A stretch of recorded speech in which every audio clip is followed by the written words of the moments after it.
गागु खौरांगिरि आबु बक्कर सिद्दुकआ रुंसारि जाबाय।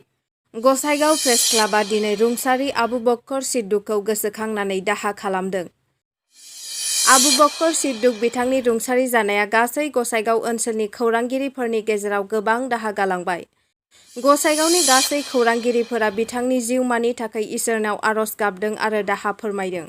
गसाइगाव प्रेस क्लाब आरो गसाइगाव महकुमा जार्नालिस्ट एस'सिएशननि टार्म्स मोननै आफादगिरि आरो गोबाव समनिफ्रायनो दा सेन्टिनेल, दा असम पस्ट, दैनिक गण अधिकार बायदि बायदि खौरां बिजों आरो पेपाराव खामानि मावबोबाय आबु बक्कर सिद्दुक बिथाङा दिनै रुंसारि जाबाय। गोबाव समनिफ्रायनो बिथाङा बिगुरनि बेरामजों नारसिनजानानै चेन्नाइ देहा फाहामसालियाव फाहामथाय लागासिनो दंमोन। नाथाय हरखाब मैया हराव बिथाङा रुंसारि जानानै गासै खौरांगिरिफोरनि गेजेराव दाहा गालांबाय।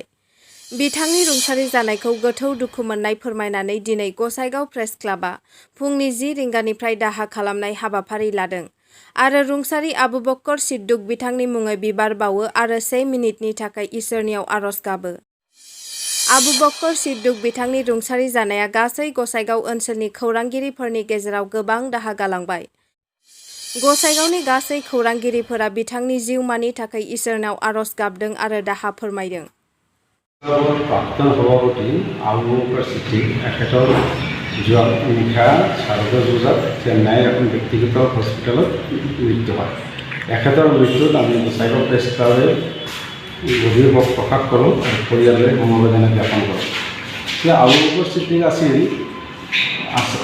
দি সেন্টিনেল কাকতৰ প্ৰায় 2 দশকৰ সাংবাদিক। তাৰপিছত এখেতে পৰৱৰ্তী গণ অধিকাৰ আৰু আসাম পোষ্টতে কাম কৰিছিল। এখেত মাত্ৰ সাংবাদিক হিচাপে নাছিল, বিভিন্ন অনুষ্ঠান প্ৰতিষ্ঠানৰ লগতে জড়িত আছিল। এসময়ত গসাইগাঁও জিলা অঞ্চল সভাপতিৰ দায়িত্বটো আছিল। তাৰোপৰি এখেত শ্ৰীৰামপুৰ জুনিয়ৰ কলেজ তাৰ ফাউণ্ডাৰ সম্পাদক আছিল আৰু এখেত আবু বক্কৰ সিদ্দিক আমাৰ গসাইগাঁও প্ৰেছ ক্লাবৰো প্ৰতিষ্ঠাপক সম্পাদকৰ দায়িত্বত থকাৰ উপৰিও 2011 চনৰ পৰা 2015 চনলৈ গসাইগাঁও প্ৰেছ ক্লাবৰ সভাপতি পদত আছিল আৰু এখেতে আমাৰ প্ৰেছ ক্লাবত সদায় দিহা পৰামৰ্শ দিয়া আহিছিল আৰু এখেতৰ এগৰাকী আগশাৰীৰ সাংবাদিক হেৰুৱাৰ লোক। এখেতৰ মানসিক শান্তি লাভ কৰক তাৰে কামনা কৰিছে। आर्ट्स आरो साइन्स फरायग्राफोरनि थाखाय मोजां खौरां।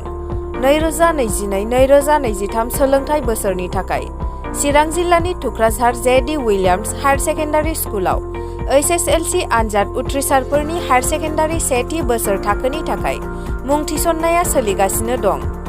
गोजौ सोलोंथाइ लानाय, रोंगौथि गोनां आरो मोजां फोरोंथाइ होनो हानाय फोरोंगिरिफोरनि गेजेरजों बे फरायसालियाव सोलोंथाइ होनाय जायो। बे फरायसालियाव आलादा हौवासा आरो हिन्जावसाफोरनि थाखाय हस्टेलनि खाबु दं। गोग्गो आरो गुन गोनां सोलोंथाइ लानो थाखाय जे.डि. उइलियाम्स हायार सेकेन्डारि स्कुलाव मुं थिसननायनि खाबुखौ लादो। आबुङै मोनथिनो थाखाय जानबुं नम्बराव खौरां ला 99577172276 9706504570936575908